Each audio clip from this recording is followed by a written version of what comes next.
Welcome to the Seaman Podcast, a show where artists and musicians with an axe to grind throw things deep into the abyss of the Seaman. Transphobia, racism, ableism, anti-Semitism, sexism, and homophobia, it all gets dumped on the trash!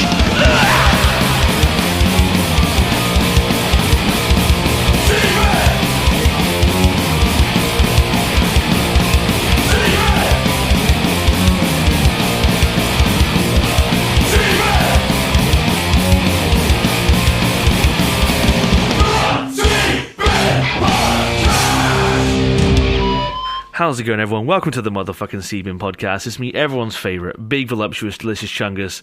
It's Big Tasty.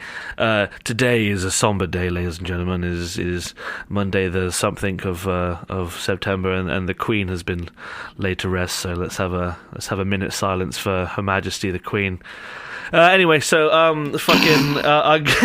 this is a bit of a last minute episode because I had a guest lined up for today, but they weren't doing so hot, and I thought I can't have another week with no episode because that's just typically me being a lazy cunt. Can't have it. So I called up my main home skillet, the only man who's got me high in the last 12 years. You know him, you love him. He's in the Crash Mats, and he's the host of an amazing podcast chat show called Hello and Hoof. It's fucking Danny Barret back in the house. How's it going, babes? How we doing, Big Tasty? Love you, all right? I'm good, man. Thanks for jumping on last minute. You're like you're like a surprise tag team partner.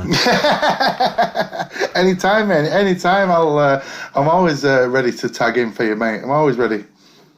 And you've been You're getting quite used to doing this sort of thing now, aren't you? Because you got your own show.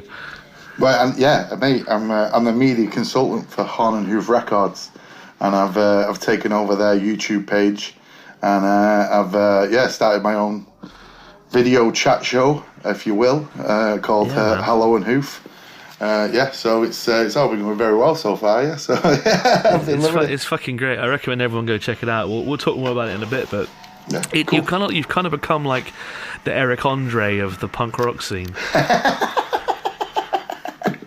Well, to be fair, I know I've tried not to watch so much Eric Andre and Between Two Ferns, but I've sort of stolen the idea from various places, and it's been a thing in my head for a while. So perfecting the artwork of the awkward interview. Yeah. Exactly. I just wanted to make people run, and I thought, what's the best way of seeing who's the fastest in the UK punk rock world? I'll just pretend to make a chat show and just get everybody to run like Top Gear. See, that's the thing. That's why, So if you got the list of like the fastest punk alive, and I can't wait until I can come up and be on Hello and Hoof, because I may look fat and I may be fat, but I'm also deadly on my feet. Like, mate, in short sprints, you're fucked, bud. You know? In a marathon, you might be a bit tickled, but in a short sprint, I'm like the fucking juggernaut bitch. Mate, that's what I thought. I thought, short sprint, I've got this. I'm going to do everybody in this. I'll be like the juggernaut. Once I start, I'll be unable to stop, and I'll just build up momentum going.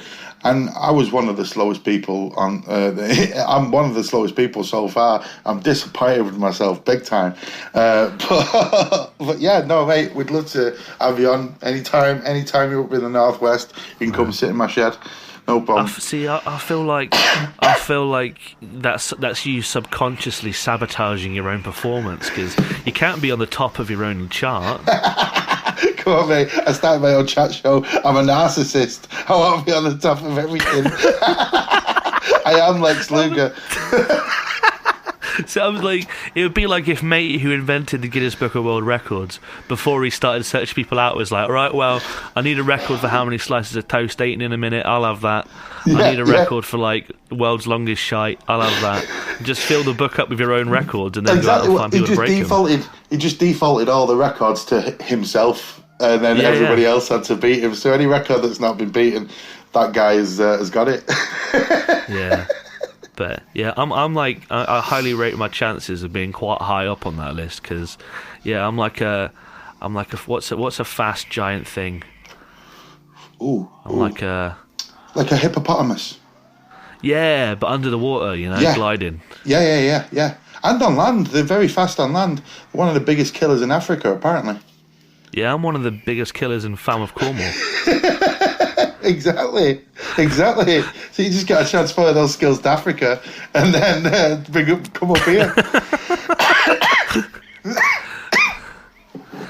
Not to be this is a little bit somber, but when you were talking about the fastest punk alive, the only one I could think of was I wish that Calvin was still with us, because I think, no jokes aside, he would genuinely be the fastest, because he was fucking like a fucking greyhound. Yeah, no doubt. To be fair, at the minute, then we've got 2 tracks.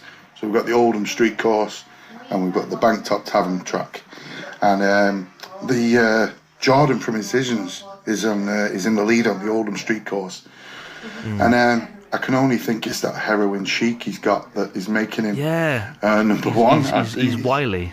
He's like paper thin, that lad. So like I say, it was complete. Some of the results have been a bit of a what's the word? A bit of a surprise and a bit of a shock, to be honest with you. But come up, mate. Anytime. We'll have you on anytime. Right. Well, you brought in some bins, some very good bins. I have. So shall we get binny with it? Yes. In the words of Will Smith. Getting binny with it. La la la la la la la. Na. Right, my first bin. My first bin is people who say ska sucks. Now, I obviously am in a band that plays a little bit of ska. Me and Mr. Royals, Senor Royals, the guitarist from the Crash Mats, when we were young, we were very stupid, and there was a couple of things we didn't really understand and know. One of those things was the band AFI. Right. We didn't know they were called AFI. We thought they were called Affy, and for about 10 years I called them Affy. And I used to think Crass were a ska band. So I used to think that's what ska was, Crass and stuff like that. Right. So to me, like, ska is a whole mix of kind of weird, different stuff, but also it's just another one of those ways of like people sort of stomping on other people's fun and trying to be like, a bit smarmy over other people and stuff like that. Oh yeah, ska sucks. That music's not good. Like, for me, I can't stand heavy metal. I think heavy metal sucks. But I know that's I'm talking to a guy who's in a sort of metal band, if you will. Metalish. I like when it comes to like heavy metal, it's like classic stuff for me. But like the modern heavy metal, I'd rather listen to my dad suck a dick. Right. It's not for me. Yeah. But I play angry music because that's what's inside my soul.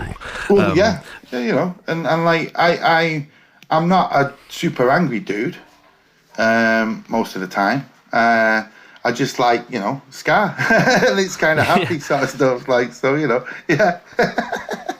But yeah, like I said, when before we started this recording, I was saying, this is going to be a bit of a come to Jesus moment for me, because I am a ska naysayer. though I do enjoy the Aquabats. There's like a couple of ska bands I enjoy. One of them is the Crash Mats. One of them is the Aquabats. Aquabats are amazing. Exactly. Yeah, but I think I like my ska silly. Is it this third wave stuff that you don't like? Because like, could you listen to, Prince Buster and early like Jamaican ska stuff?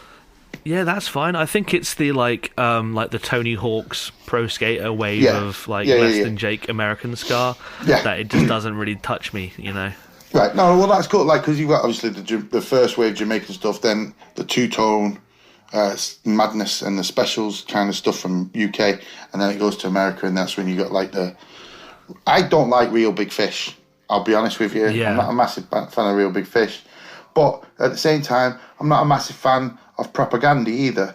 You know, like if a coconut falls on somebody's head in Thailand, propaganda will write 2 albums about it.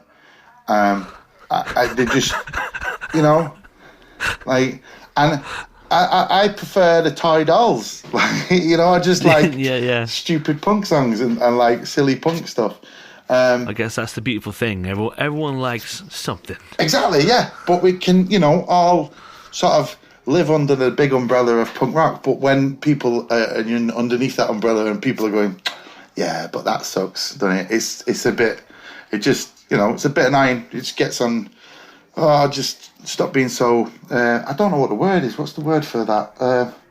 Finicky, I suppose. Yeah. Is that the right word? It's funny you bring up propaganda as well, because maybe this is a little bit of like comeuppance on mine and Propaganda's point, because when I had Sue Lin from Propaganda on Sebin, we did have a little bit of an anti-ska snicker at each other. So maybe the fact that you've brought up a bit of anti-propaganda-ish, I guess, is only the slap back we needed. Well, I mean, they had that song, and I think that's a bit like Frank Miller with Batman. If Frank Miller had done a dark Batman, we may still have, you know, a light-hearted Batman, and not everybody would be doing dark, serious, gritty Batman stories. If Propaganda had never written a song called Scar Sucks, no one would really be saying that. They'd just sort of be, I don't like that band, or I don't like that band, but they lump all of those bands now into that sort of sentence. I don't know. Yeah, maybe. You know what? I think you're totally right in your justification there, Danny.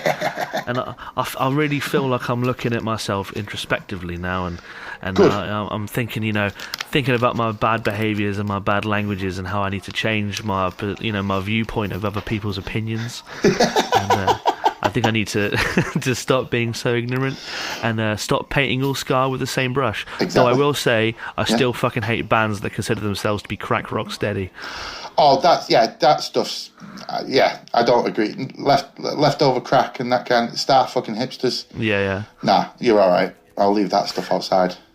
See, Rash did that tour recently with, what's the name of the band?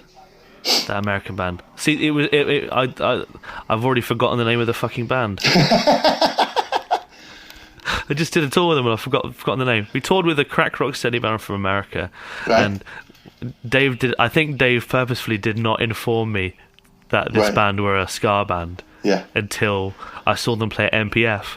And I in the first song, I just text Dave just saying, Dave, they're a fucking ska band, you cunt. When did you think it was going to be important to tell me that? And you know, all love and power to those guys, but it's just like when the song's like banging and it's really fast and hard and punk rock, and then all of a sudden it goes boom, I'm just like, oh no, I've just lost my stunk on. It's like, listen, it's, you know, not all ska's good. Like the Voodoo Glow Skulls, I can't listen to them anymore. That is just like, it's like you've given all the children all the Sunny Delight and Skittles at the same time. The Voodoo Glow Skulls is hard to listen to now. And like I say, Real Big Fish, I've never played with that, but you know, Sublime, I can listen to that. Aquabats are funny and stuff like that. I've got at least 2 Aquabats costumes upstairs. So oh really? Yeah, I've got the purple one and I've got a blue one as well. So yeah. And I've got the belt and the hat and the goggles and everything. I saw him live a couple of years ago. It was brilliant gig. But yeah, ska doesn't sound. Yeah, you know that if there was a Sublime tribute band, they'd have to practice Santeria. Yeah, all right. Yeah, that would be a problem. That is an appalling song. Even for a massive fan like myself of Sublime, I do not like that song. Yeah, that would be a downer, I suppose. But, yeah, just having to deal with like having to be a hypocrite on stage, like, I don't practice. Yes, you do. You had to practice it to play it tonight.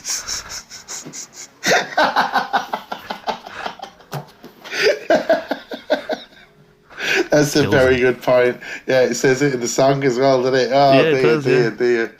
Oh, dear. But you know what? I think I've given enough jabs to Scar that I think it's about time that I say that yes, probably people that do hate on Scar should probably go in the C bin, because it doesn't go against my other ruling in that if it's a band or something, it's got to be, slow broed, because opinions are opinions. I've got to let fate decide. And I think I've given so many jabs in the negative of Scar that it's only right that it gets a little bit of a leg up and allows me to throw this in the bin. So I'm going to throw it in the bin. Listen for the splash. In it goes. People who say that Scar is shit. That includes me, so I'm drowning right now. I'll save you and pull you out. Yeah. Throw me a little rubber ring, which is also very Scar. Very, like, inflatables at a gig, very Scar. Exactly. You'll be safe at the Scar gig. Yeah. Oh, now I'm thinking of rubber rings and Scar. I want to listen to the Aquabat song, Cool Pool Party. It was a cool party, cool pool party. La la la la. I want to watch that TV show again. It was their TV show was classic. With the Burger Rain. Yeah. It was like a mix of the Power Rangers and Saved by the Bell. It was great. I loved it. Brilliant. MC Batcommander, underrated in children's entertainment. Exactly. We got Mr. Tumble. Americans got the MC Batcommander. Exactly. And Could you imagine Mr. Tumble in a Scar band? Would Mr. Tumble work in a Scar band? He probably would be, to be fair. He'd be in one of those like Butlins punk style bands, though. You know that. Are like, I need you to pick it up. Come on, guys! Anyone who says that in a band is just Butlins punk in my eyes. Anyone who comes up and goes, "Hi guys, how you doing tonight? It's great to see everybody here. Come on down to the front and let's have a dance." No, let's have a skank. Stop it. Yeah. You're not that excited. No one's that excited. Surely you've been in the car for 3 hours or something like that, stuck smelling other people's farts. You don't want to be that excited on stage. If Mr. Tumble was in a Scar band, he'd do a 2-hour-long rendition of "Talking to a Big Monkey Man," but he would like have all the kids come up on stage and dance with him and then pretend not to be dancing on him. Not to make accusations on Justin Fletcher. But I'm sure he's a national treasure. I'm sure he'd have. I bet he's got Rastamouse in the band as well, because he's not actually doing anything anymore, really. No, he's not. He'd have him in the band. No doubt. Yeah. So it'd probably sound Mr. Tumble. Good. Mr. Tumble did the voice of Shaun the Sheep. Did he? Yeah. Well, just meh. Yeah, he like every time you hear Shaun the Sheep, Mr. Tumble gets about $1,50. Well, I could do that shit. Hire me. Yeah, I'll do it for cheap. Yeah. Right. Next up, speaking of gigs and Butlins gigs, the next spin you got is your feet hurting after a gig. Yeah, the day after a gig for me is just absolutely horrific, because the soles of my feet are killing from standing up the day previously. But, right, so on Saturday, I went to see Velvet Fist and Comeback Clit. I had to say those slowly because on Saturday I kept mixing them up and it was Velvet Clit and Comeback Fist. But, so, there was a lot of other bands playing. Comeback Fists. And, the New York hardcore band. Yeah, definitely. Anyway, there was a lot of other bands playing, but I couldn't stay the entire night. And Comeback Clit had stayed at my house a couple of weeks ago, left a sleeping bag, so I needed to return that. So I went to this gig. It started at 4:45 in the afternoon. I watched the first two bands, Velvet Fist and Comeback Clit. I was home at my house for about 7:30. Oh, The next day, my feet were killing. Like I'd been at that gig all day, and I'd been there. Barking. Yeah, absolutely. And I've tried everything. Right, I've got Dr. Martin boots. They're no good. I've got Jordans. They're no good. I've got cheap knockoff Nikes and what. Mate, I can't find a comfortable shoe for a gig anywhere, and I don't know if it's my age or what. But I think that's what I need to try. Some of them cushioned insoles. Yeah, I think that might be the way, mate. It's just horrendous, and when you play, it's like 10 times worse as well. and I don't know what it is. I'm not like particularly. I'm not in busted, so I'm not jumping up and down or anything like that. You could be. I used to be. I used to jump up and down, right? But we played a gig in Yorkshire, and we was outside. First song, I jumped in the air and I fell through the stage. First song, and a guy in the audience came out with a Tesco's bag full of ice and some gaffer tape, and gaffer taped it to my leg for the rest of the set. I've still got a scar on my ankle for that. Fucking hell, man. I mean, how far was the drop through the stage? Was it like a trap door underneath? So what? Like, I'm 6 foot, and it was like to my waist. The stage was about a good 3 foot.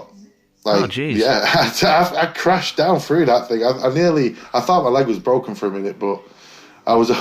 It wasn't. All the children were screaming at that point because we were doing an outside gig at a pub, and there was a family day, and we were opening up. Well, yeah, we'll let the punk band open up, and everything will be fine. And we opened up. They're only screaming because your bollock fell out. Your leg went through the hole and out popped the fucking little onion. Bollock. Daddy, what's that? Daddy, why is it smiling at me? Make it stop winking. Oh dear. Anyway, yeah. So my feet hurt after a gig, and I'd like that to go in the bin, please. I'd like that to stop.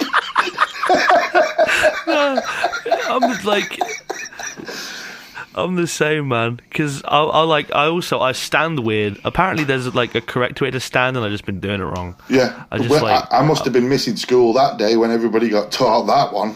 Yeah, like I put all my weight on like one corner of my foot by like my baby toe. Yeah, I do sort of similar things. I like stand on the edge of my feet for some reason, and then like I don't know why I do it, and then I complain that my feet are hurting the next day.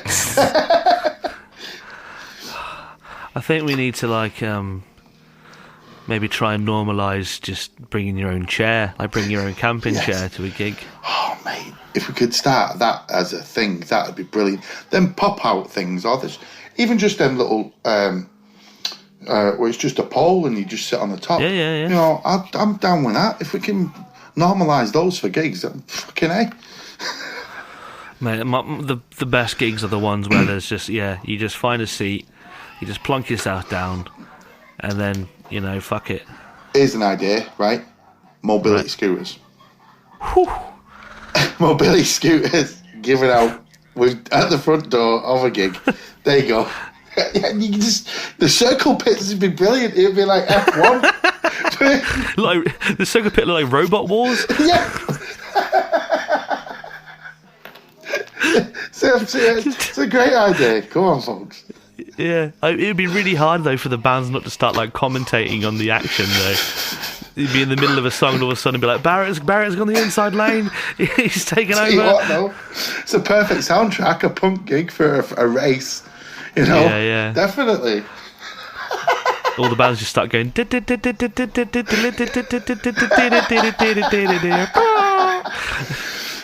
gotta try and keep up with the tempo, and the drummer just keeps getting faster.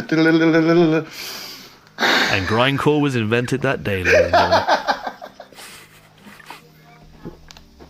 Oh man, I think just everything hurting after a gig is wank. Yeah, to be it's fair. like I know that the day after a gig, I need to take like extra painkillers in the morning because my back feels like an old toolbox you find in your granddad's shed. It's all fucked up and rusty. And, I need WD-40 sprayed right up my arsehole just to get out of bed. Yeah, I moved like Cody roads the day before a gig, but the day after a gig I moved like dusty roads. It's it's appalling. If you will. Yeah. Day before, Kurt Angle, 2001. Yeah. Day after, Kurt Angle, 2019.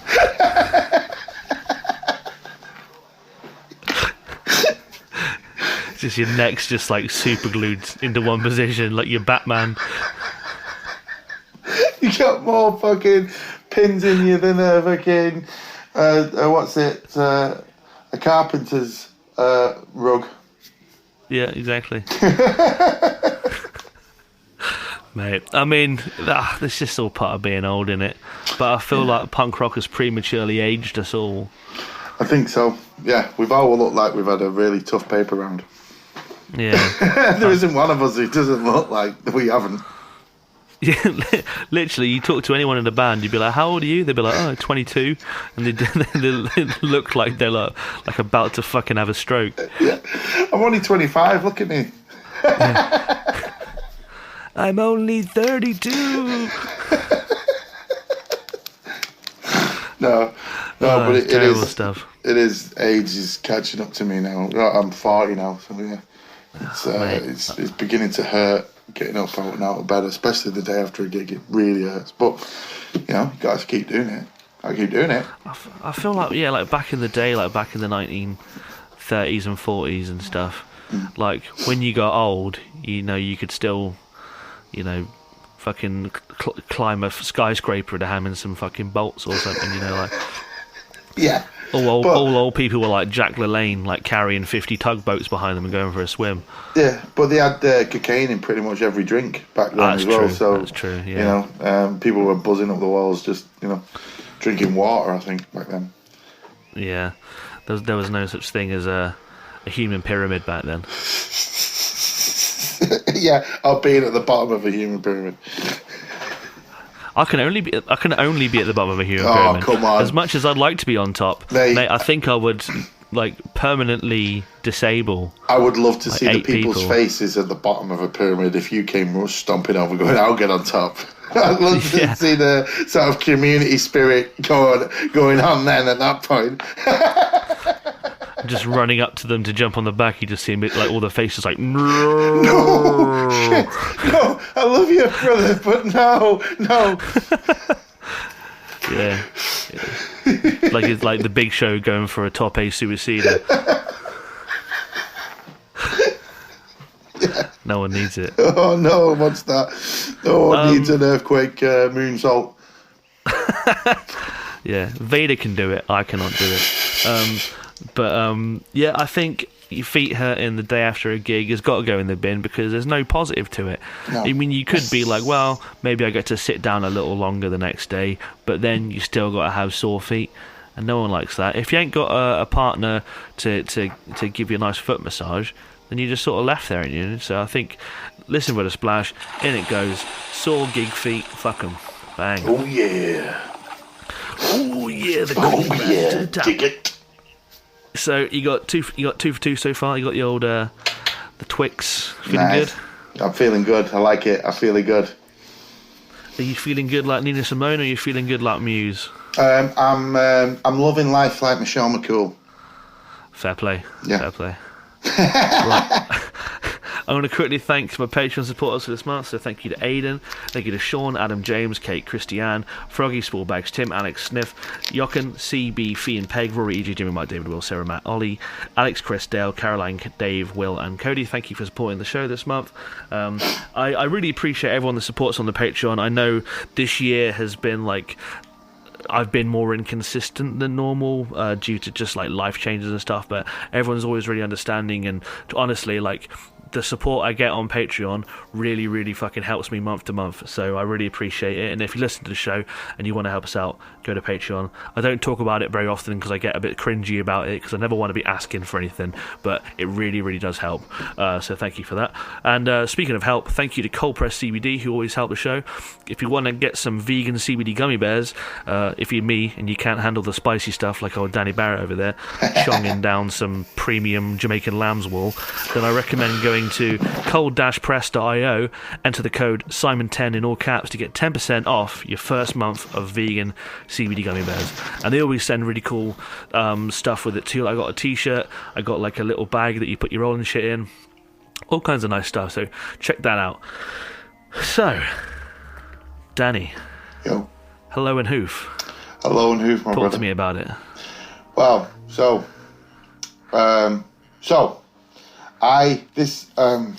right, where do I start here now?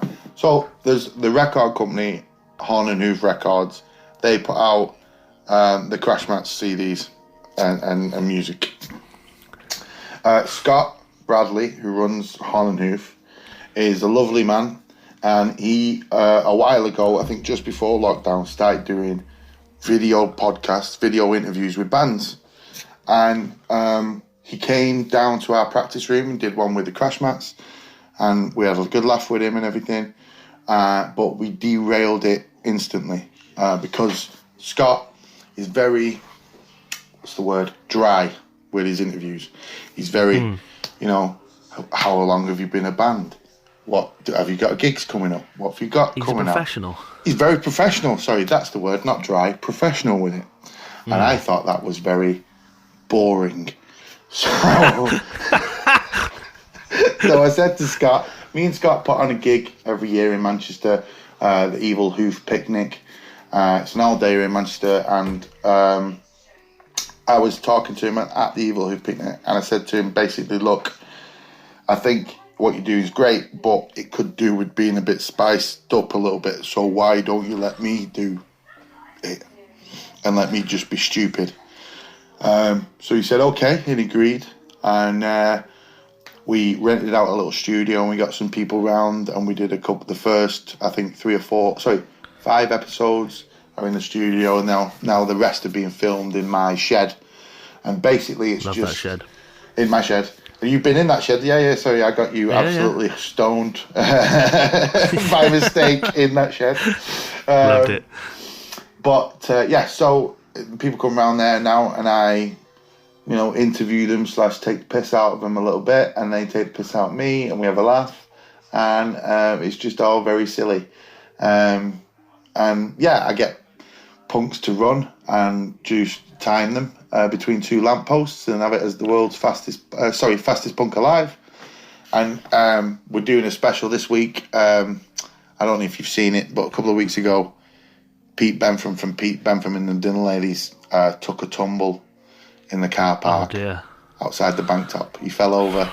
So we made it look like someone had shot him. And we put the GTA wasted side over the top of it and all that. And now I'm trying to blame Helen from Smoking Gives You Big Tits, saying she's the shooter from the grassy knoll. So this week's episode... She's a bit wily. Exactly. She is. So this week's episode is like we've just finished filming it today, and it's like the mad ramblings of a Alex Jones episode. It's very much an InfoWars kind of episode where I've gone into a conspiracy theory about who shot Pete Bentham, and I've written it down on the wall and everything. It got a bit mental and a bit out of control at one point, but it's all fun. It's all a laugh. So it's all on. If you go on YouTube and find the Horn and Hoof Records YouTube channel, it's all on there. It's called Hello and Hoof, and there's been 10 episodes so far. And it's great stuff, and I'm stoked that you're doing it, because I remember when I first had you on the bin, and you're one of my favourite, if not my favourite person to have on the show, because I think me and you just always have good chemistry, and especially when we did it in person, because that is if I were to listen back to a C-bin and laugh, that is the one that is the most ball-achingly funny one for me, because I just crease. I still listen back to that episode a lot, because the Yoko Ono impression still makes me absolutely burst out laughing. But there's just this moment where we're chatting and we're just dying, and all of a sudden you go, so anyway, Chris Benoit then. And you can literally hear me slapping my knee as I'm laughing so hard. Oh man, seriously, a big love to that episode. Me, you, and we had, was it Kev and Tom? Outside, just watching from the sideline. On the side. But what I was getting at was that I remember when we did the first episode afterwards, I think you hit me up with some concepts to maybe do some kind of comedy wrestling themed pod. But it was one of those things I just didn't have time to sort it out. Hopefully one day we can maybe think about that again. Yeah. But I always just thought, like, Danny needs a fucking podcast or something because he's such a funny prick. So, like, but like the fact that you've sort of combined that with your devilish good looks for a video chat show, I think is just a perfect thing. Well, thank you, brother. Thank you very much for that. But yeah. It's been an idea I've had in my head for a long time, but it's been finding the opportunity, and then luckily I've got my mate Rick as well. So there's Scott from Hon and Hoof Records, but my mate Rick has got involved, and he's helping me out editing it and filming it and stuff like that, and he's got all the equipment and stuff like that, so he knows what he's doing, whereas I don't have a clue. So I'm just like, yeah, let's recreate the intro to the A-Team. Why can't we do that? Well, Danny, we can't flip tanks and we don't have a Jeep. Yeah. Well, there's always a way. We could just use toys, couldn't we? But it's they're sort of keeping me grounded and keeping my ideas sort of like, at a level that we can actually do stuff. But actually allowing me to be stupid on camera and film me for it as well. So a big shout out to them guys as well for letting me do it. Well, I'm glad they are. So yeah, everyone listening, if you haven't already, I'm sure everyone that's listened to this is already watching it. But yeah, go check out Hello and Hoof. Just binge watch all the episodes. It's like, honestly, there's nothing on Netflix that's funnier than it. So just go check it out. Like, smoke down an inhalable salad, crack open a WKD and watch it. It's great. Hell yeah. Thank you, brother. Speaking of things that aren't so great, though, shall we continue on with some binnage? Yes, let's. So this one's a little bit more of a serious one. Yeah, if you will. Yeah. I mean, everyone's been touched by it. I'm gonna jump the gun straight off the bat and say that this is going in the bin. So listen for the splash already. There's not been many preemptive bins, but listen for the splash, in it goes. That's 3 for 3. Yeah. But the thing we're talking about is the cost of living crisis. Fuck yes, this cost of living crisis. Hell yes. So we recently we've had like, me and my wife Catherine, we've been on the phone and to the gas company and the electric company to try and, they spiked up our bill, so we had to pay, they were telling us by January we'd have to be paying like $2,500 or something a month. And then fucking hell. They've come back and said, actually, no, we've recalculated everything now, so you only owe us an extra £300 or something. And now, obviously, Jesus. Liz Truss has done something and tried to pull her finger out of her ass, but only covered herself for 2 years, and still yet somehow giving shitloads of money over to Shell and people like that. But then you've got just everything else. The petrol prices are going up, so it's just getting harder to go to work. And then everybody else seems to be in a worse boat than myself, but we're struggling as well at the same time, so then there's food banks going on still, and then it's just and everything else seems to be going sweet for the politicians. They get their cost expenses covered, and then they're saying they don't want to give out handouts to people, but they're all right taking a big handout for their lunch or whatever it is.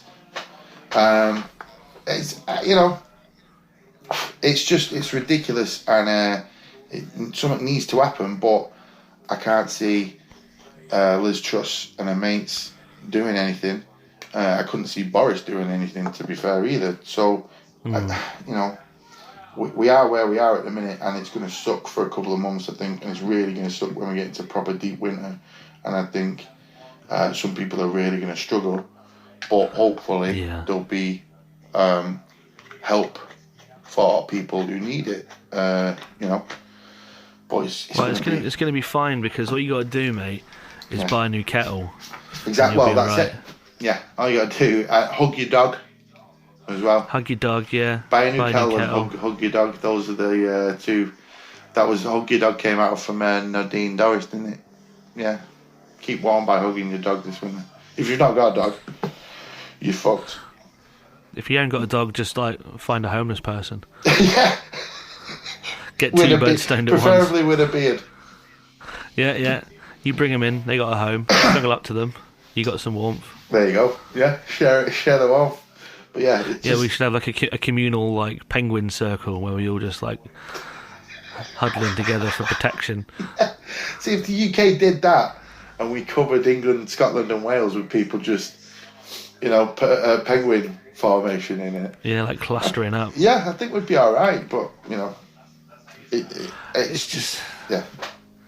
Yeah, it's one of them things that, like, it's so all encompassing that it's easy to, like, think of one thing and then kind of forget about another thing, and then you jump over to that thing and you're like, fucking hell, like, everything gets affected. Because if you think about it from just like what we do as bands, it's like, to travel to a gig we have to charge more because of the petrol, but then the venues have to charge more because of the electric, and then you have to charge the punks more to come to the gig, but they can't afford it because they're still being paid fuck all, so then no one's coming to gigs, and it's like, it just kills everything. I mean, look at what's happening in Toxic What's It, like, they've had to, like, stop everything down in fucking Hastings. Yeah, I was like I say, I was at a gig on Saturday, and I was talking to a couple of people there who put on gigs, and they were saying, we can't, we're looking at doing this one gig at Christmas coming up, and then after that maybe stepping away for it for a while because no one's coming out, no one's got the money for gigs anymore,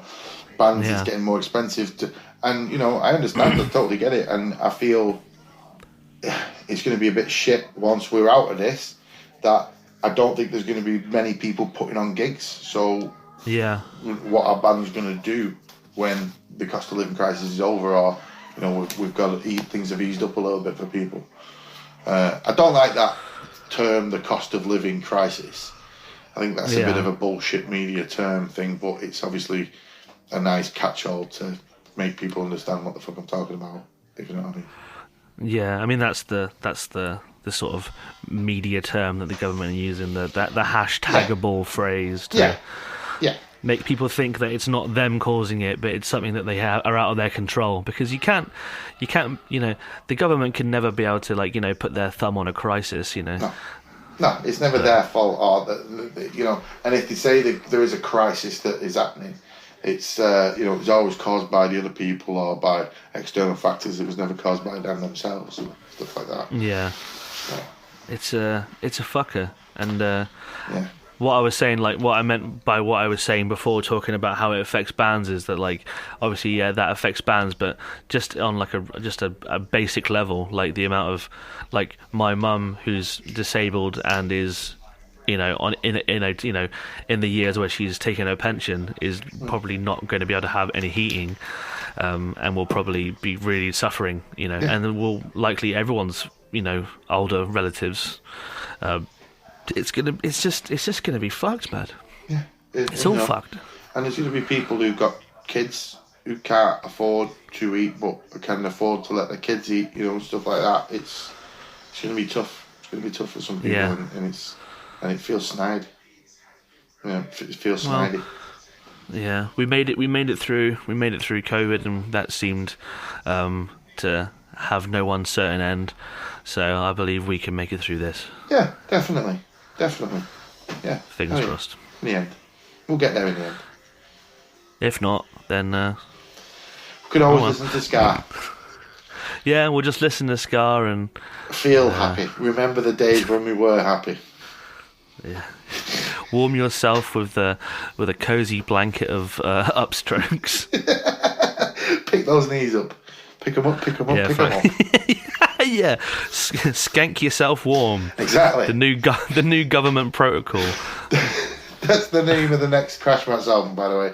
Skank yourself warm. Skank yourself warm. And 69 other tips. 69 other tips to keep yourself warm this winter. Yeah. Have you considered filling your petrol tank with the sweet tones of a trumpet? This trombone will get you to work. Yeah.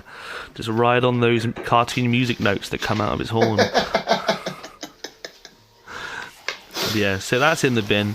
Excellent. Fuck it, we all know it's shit. Let's move on to something that's, if not more heinous. Mate, this last one, right? Honestly, the other ones, every bin I've ever come on and talked to you about, right? You can take it or leave it a little bit. This is the major bin for me. I cannot stand this guy, right? I mean, there's a couple of people I don't like. There's a couple of people I don't want to say the word hate, but I'm going to use it. Hate. There's a couple of people I hate in this world, right? Sir Alex Ferguson, Manchester United's old manager, right? Vince McMahon, former owner and operator of the WWF. Rupert Murdoch, yeah? That guy. John Cena is one of those people. He's on that list. What's your beef with the Doctor of Thugonomics, man? Right. So I've been a fan of wrestling since like 1989, 1988. Been into it. Yeah. I've gone and flown, ebbed and flowed with all the people that have come into it. Hulk Hogan and Macho Man Savage, to the Bret Harts and Shawn Michaels, to the Lex Lugers, and along the way I even watched it in '95 when it was absolutely appalling, and they were giving me hockey players and evil Santa Claus, Repo Man, Repo Man, and people like that. As the Magician. Do you remember the Magician? There was a magician wrestler whose finishing move was he took off the other wrestlers' boxer shorts without him having to remove. I thought you were going to say clothes. Foreskin. Took off his foreskin in the ring. Ding, ding, ding. Oy vey. Good God Almighty, he's got his foreskin. So I've been a fan of wrestling for a long time. And when Cena came in and became big in wrestling, things changed, and you could audibly hear it. There was a lot more children in the audience, and it felt a lot creepier to be a wrestling fan because there was kids everywhere. Whereas before, it had been just men in the arena, like going boo. Now there was a sort of yay, sort of high pitched squeal in there, and he became the big thing in wrestling and turned it really shit. He had like 5-6 moves that he'd do the entire time and became really massive. And then he got into Hollywood, and I thought, brilliant, he's leaving wrestling. I don't have to deal with this guy anymore. Then he got into comic book movies, and I was like, you son of a bitch, will you please leave the things I like alone? And now it was in Peacemaker. And have you seen Peacemaker? I have not, no. Oh, he was in the Suicide Squad film first. I have not either. I've kind of been taking a bit of a sabbatical, right, from sort of things like that for the time. Right, the comic book world, movies and world. Yeah, because there was a moment where I was like well into it, and I was like not obsessed, but I was like very into it. Yeah. Because I've always been a comic book kid like yourself. Yeah. But there was a point where I just. It wasn't even really just comic book movies. It was like all media. I just got it became really hard for me to just like sit down and like consume an episode or something or a film. I just got too distracted. My brain was too like busy. Right. So I haven't really been watching anything for a while. Right. Okay. So that's kind of that. Oh, well, that's cool, man. That's cool. Because I know a lot of people who can't watch something and not freak out about it or think it's the best thing in the world ever. They just can't watch something and go, yeah, watch that. That's fine. Yeah. So, hey, man, if you get a step away from it, you do you. That's the best thing for you, mate. But yeah, John Cena can go fuck himself. He's now in the DC film world, being Peacemaker, and everybody's loving him in Hollywood, and he's on all the chat shows and everything now, and I have to look at his face on billboards and shit like that, and this man will never leave my life. He will be there forever, and I just can't stand John Cena. And I want him to. I would love it if he was invisible, so I could not see him. But the meme was true. Yeah, I would love that. Absolutely love that. And have you ever heard his rap album? Oh, yeah. Oh, mate, that is appalling. Yeah, but there's one banging track on it though. Yeah, Bad Man. That's that. Pick up the microphone. I love that shit. Yeah, but the good stuff. I think the rapper Bumpy Knuckles who's in there as well. Yeah, it's fucking great. It's not John himself. I'm a bad man. The music video for that's really good, to be fair. But only because he apes the A-Team. But yeah, that album is appalling. His rapping wasn't rapping, it was just poetry, because there was no beat to it ever. It was just the end line would be, I've got a big dick, but he would never say dick on telly. So Oh, I can't stand John Cena's not got a big dick, man. He's not. There's no way. There's no no chance. way. Not with all them steroids he's had. He's got back acne and a tiny, big puffy nips. nipple. He's got Jinder Mahal nipples. He learned Chinese as well, so that the WWE were trying to get into the China market. So he learned Mandarin, so he could go on tour in China for the WWE. Fair play. But then he used that to apologise to China for saying Taiwan was a real country. He said, I was going to bring that up. Yeah, he said Taiwan was a real country, and then China had a go at him and said they weren't going to show the new Fast and the Furious film. So John Cena went on Twitter looking like he'd been kidnapped by the Chinese government and apologising in full-on Mandarin and Cena, mate. The respect I had for you was low at a point anyway, but after you did that was even lower, mate. It was even lower. Yeah. It's like when Mark Ruffalo was on Twitter, talking about Israel and Palestine and all that stuff, and the new apartheid going on, and then Disney were like, and then he had to go on Twitter and be like, "I'm sorry about what I said, and I don't say, I promise I'm not an anti-Semite and all that shit." It's just funny when you see celebrities have to backtrack on shit because the corporations are like, fucking shut up. But I tell you what, mate, I have been enjoying the Philip Schofield thing with the queue.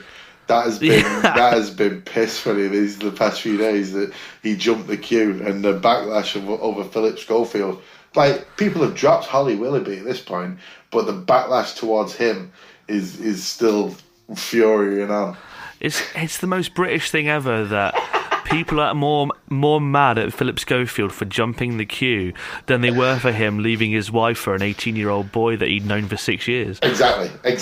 Oh, mate, exactly. But hey, if you jump a queue in Britain, they're gonna come at you. Yeah, that's the worst thing you do. Not necessarily, just keeping your eye on a young man until he was of legal age and then just chucking it all in. There's nothing wrong with that. No, if you present a daytime TV show. Yeah. Oh man, that's But yeah, it's just so funny. You've gone too far, Scof. You're getting cancelled. Look at Beckham, 2 type of celebrities in this country. Look at David Beckham. Yeah. He queued for 18 hours. Everyone keeps adding an hour onto the time David Beckham stayed in that queue. David Beckham was there for 17 years. He got called up for England and had to reject it so he could get in the queue. Yeah. And it's I'd stand in the queue if I was making about 150 grand a minute. I'd stand there. Fuck it. Yeah. And to be fair, Beckham has done adverts for the World Cup that's coming up in December in Qatar. So he deserves a bit of penance, if you will, for taking blood money off Qatar. So there you go. If he has to stand in the queue for 24 hours, that's his penance. Yeah. One thing I always don't like. I'm fairly indifferent to Cena. Yeah. I think he's whatever. I think the thing I hate about him the most is he's got this weird thing where he talks really seriously but tries to be funny at the same time and has this kind of awkward self-deprecating humour but also talks dead serious all at the same time, and I'm just like, what the fuck, you just talk normal, man. Mate, the comedy stylings of John Cena are appalling at the best of times. He aims for fart and poo-poo jokes. That is John Cena's comedy. I'm in a band that released 2 albums with the number 69 in the title because we're that immature. So I'm down for being immature, but oh god, no, there's just something about him. He was he wasn't born, he was created in a lab to be the perfect corporate it's like Homelander. Image. Yeah, he's like the Homelander for WWE. It was like Vince. Yeah. Vince created him in a lab with scientists. God damn it. Yeah. Make me a Cena. Such good shit. This is such good shit. Look at his bones. Look at his cheeks. God damn it. Make his dick smaller, god damn it. Just making those noises he makes. Look at Where is that son of a bitch? Tell me, where is he?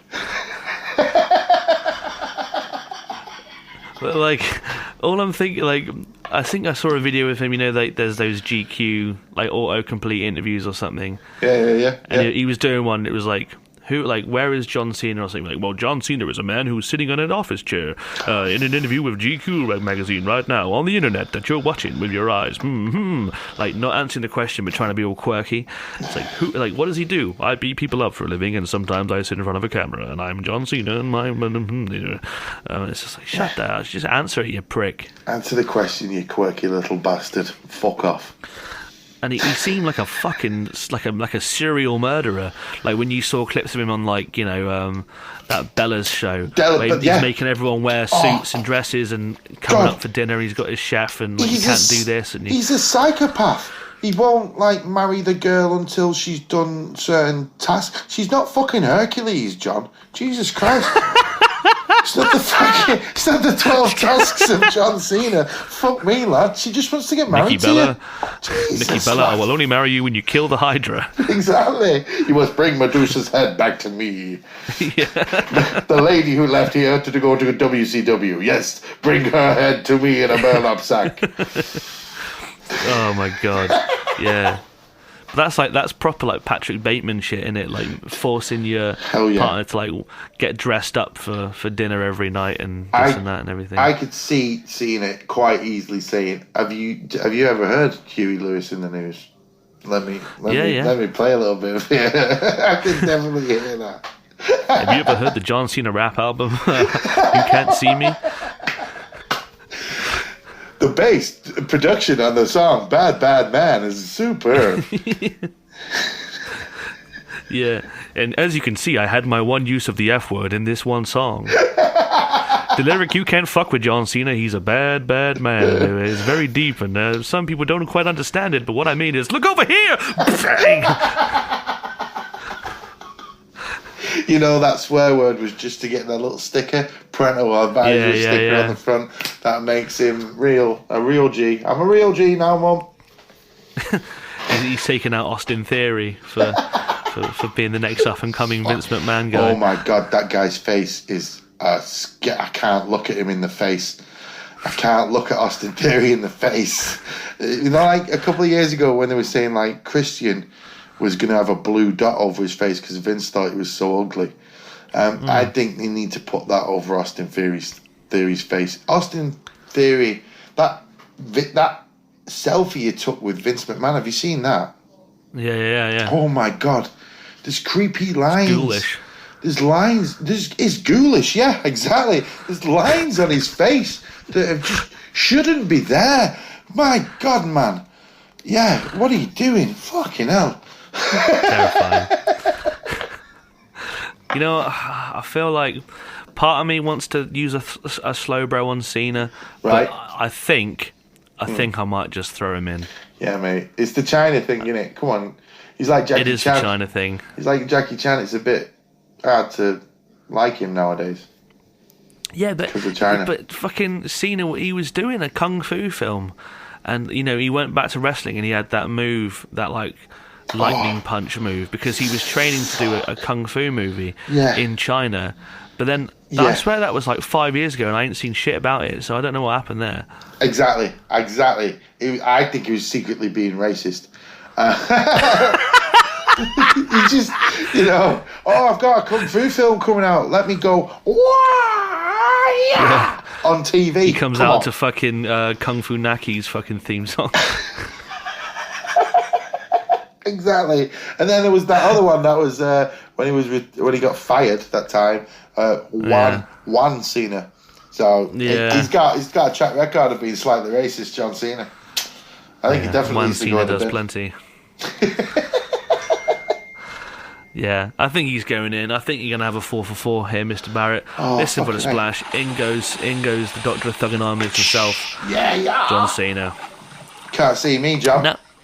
Now we can't see him because he's in the deep, dark depths of the ocean. Ocean. Get in the ocean.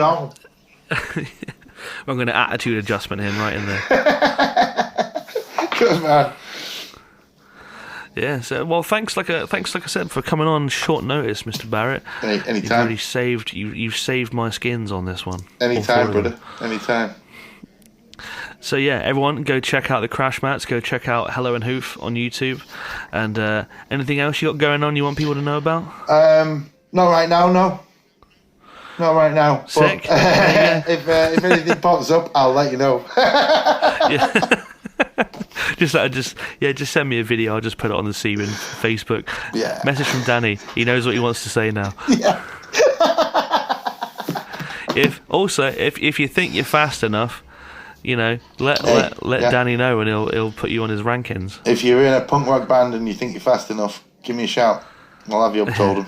Yeah, definitely. Absolutely. Right. Well, thanks for coming on. Nice one. Love you, brother. Thank you very much. Love you too, babe, and I'll see you guys next week. Ta-da.